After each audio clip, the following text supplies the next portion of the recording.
نعمتیں بانٹتا سمت وہ ذیشان گیا۔ ہمارے پی وی سی جناب پروفیسر ڈاکٹر ناصر خان صاحب جو ہیں وہ مصروفیات کی بنا پر تشریف لے جا رہے ہیں، ہم ان کی آمد کا بھی شکریہ ادا کرتے ہیں اور ہم چاہیں گے کچھ اپنے خیالات کے اضافہ فرمائیں۔ اعوذ باللہ من الشیطان الرجیم، بسم اللہ الرحمن الرحیم، نحمدہ ونصلی علی رسول الکریم۔ میرے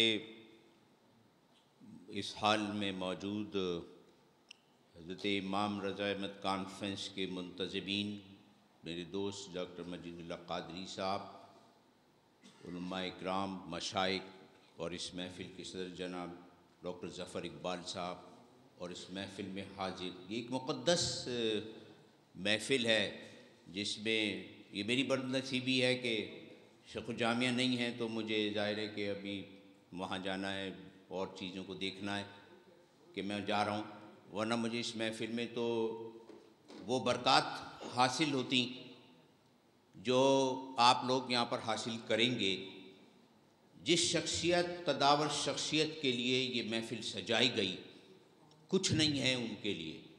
ہم تو وہ نذرانہ ان کو ہمیشہ پیش کرتے رہیں، وہ بھی کم ہیں، کیونکہ وہ خدمات ہیں کہ اگر ان کے مختلف پہلوؤں پر ہم تحقیق کریں تو اتنی چیزیں نکل کر سامنے آ رہی ہیں۔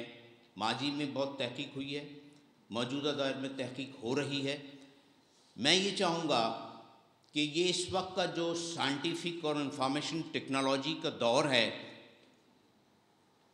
آپ اس دور کے مطابق جو حضرت امام احمد رضا کی برین ڈائنامکس تھی، اس کو آج کے دور کے تحقیقی حوالے سے، آج کی سائنس کی حوالے سے، آپ میں سے بہت سے لوگ ان پر تحقیق کر رہے ہیں، آپ وہ شیپ دیں کہ میرا مذہب حضرت امام احمد رضا کے میسیجز جو ہمارے اپنے دین کی پختگی کے لیے دیے گئے، ان کی جانب سے آج کے دور میں سائنٹیفکلی اگر آپ ان کو spread out all over the world کریں تو میرا جو مذہب، آپ کا جو مذہب ہے، آپ یقین جانیں کہ یہ تو وہ ایک سائنٹیفک پیس ریلیجن ہے جو لوگوں کو اٹریکٹ کرتا ہے، بشرطے کہ میں اپنے آپ کو اپنے دین کے مطابق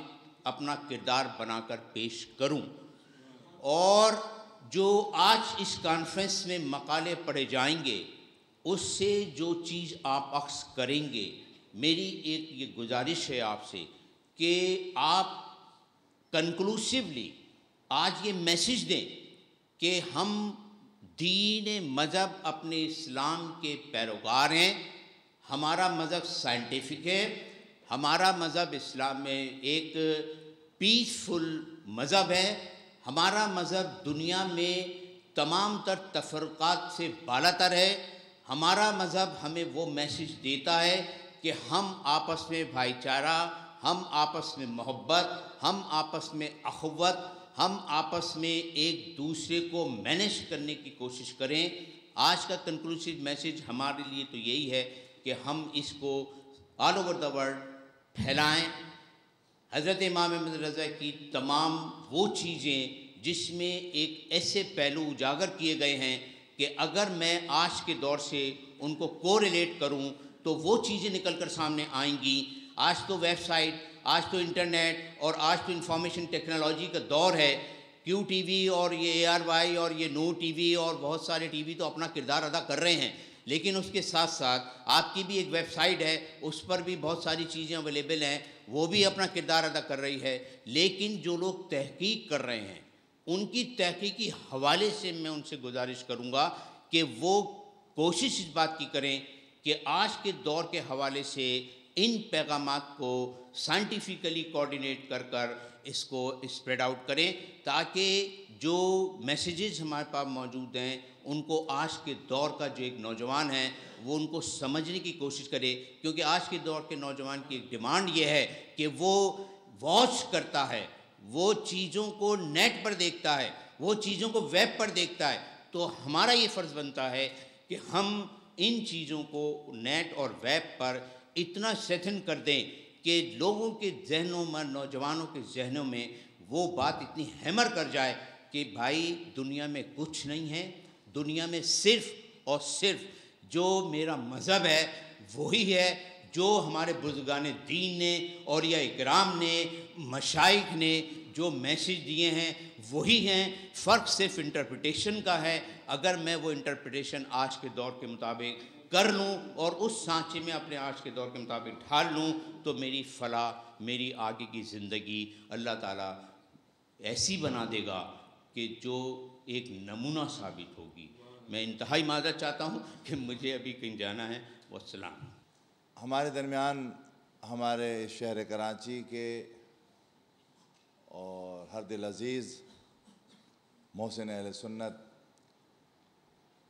نظام اسلامی پارٹی کے سربراہ اور المصطفیٰ ویلفیئر سوسائٹی کے سرپرست اعلیٰ جناب الحاج حنیف طیب صاحب تشریف فرما ہیں، میں ان کو خوش آمدید کہتا ہوں اور گزارش کرتا ہوں کہ اسٹیج پر تشریف لے آئیے۔ جناب الحاج حنیف طیب صاحب۔ ہمارے ادارے کے جوائنٹ سیکریٹری جناب پروفیسر دلاور خان نوری صاحب نے میری توجہ ایک طرف دلائی آج کی نسبت سے کہ آج جو ہم یوم رضا منا رہے ہیں یہ 92 یوم رضا ہے، اور شاید علماء کے ذہن میں تو بات ہوگی، عوام کے ذہن میں بات نہ ہو کہ 92 عدد جو ہے حضرت محمد مصطفیٰ صلی اللہ علیہ وسلم کا ہے۔ تو اس لحاظ سے یہ آج کا جو عرس ہے، وجہ صاحب آپ نے سنا میرا خیال کہ یہ 92 یوم رضا ہے، اور نبی کریم صلی اللہ علیہ وسلم محمد کے جو عدد ہیں وہ بھی 92 ہیں۔ تو یہ نسبت حاصل ہوئی ہے اس سال اس کانفرنس کو اور اس عرس کو، اور یہ عشق رسول کی نسبت آپ کہہ لیں کہ یہ ایک عاشق رسول کا عرس ہے، عاشق محمد صلی اللہ علیہ وسلم۔ ہمارا ادارہ تحقیقات امام احمد رضا آپ کے علم میں ہے کہ 1992 سے ہم نے امام احمد رضا گولڈ میڈل کا اجرا بھی کیا، اور وہ حضرات جنہوں نے اہل سنت کے حوالے سے جنہوں نے پی ایچ ڈی کیا ہم نے ان کو بھی ایوارڈ دیا تھا، لیکن پھر ہم نے 1994 سے ہم نے یہ مخصوص کر دیا تھا کہ جو اسکالر اعلیٰ حضرت اب پی ایچ ڈی کرے گا ہم اس کو گولڈ میڈل دیں گے، چنانچہ اب تک ہم 36 کے قریب گولڈ میڈل دے چکے ہیں۔ اور آپ کے علم میں ہونا چاہیے کہ 28 مختلف عنوانات پر پاکستان، انڈیا اور دیگر ممالک کے اندر اعلیٰ حضرت پی ایچ ڈی ہو چکی ہے۔ ہمارے درمیان جیسے میں نے کہا کہ اب جو سینئر ہمارے اسکالرز ہیں اور علماء کرام ہیں وہ تشریف فرما ہیں، ان کے فرمودہ آپ ضرور سماعت کریں گے۔ میں سب سے پہلے درخواست کروں گا دبئی سے آئے ہوئے ہمارے مہمان جناب علامہ عباس رضوی صاحب سے کہ وہ تشریف لائیں اور اپنا مقالہ پیش فرمائیں۔ جناب علامہ عباس رضوی صاحب۔ السلام علیکم ورحمۃ اللہ وبرکاتہ۔ نحمدہ ونصلی ونسلم علی رسولہ الکریم، اما بعد فاعوذ باللہ من الشیطان الرجیم، بسم اللہ الرحمن الرحیم، اہدنا الصراط المستقیم۔ صدق اللہ العلی العظیم وبلغنا رسولہ النبی الکریم، ونحن علی ذلک من الشاہدین والشاکرین والحمد للہ رب العالمین۔ ان اللہ وملائکتہ یصلون علی النبی یا ایہا الذین آمنوا صلوا علیہ وسلموا تسلیما۔ اللہم صلی علی سیدنا و مولانا محمد بعدد کل ذرۃ مئۃ الف الف مرۃ کلما ذکرہ الذاکرون و کلما غفل عن ذکرہ الغافلون۔ مولایا صلی وسلم دائما ابدا علی حبیبک خیر الخلق کلہم۔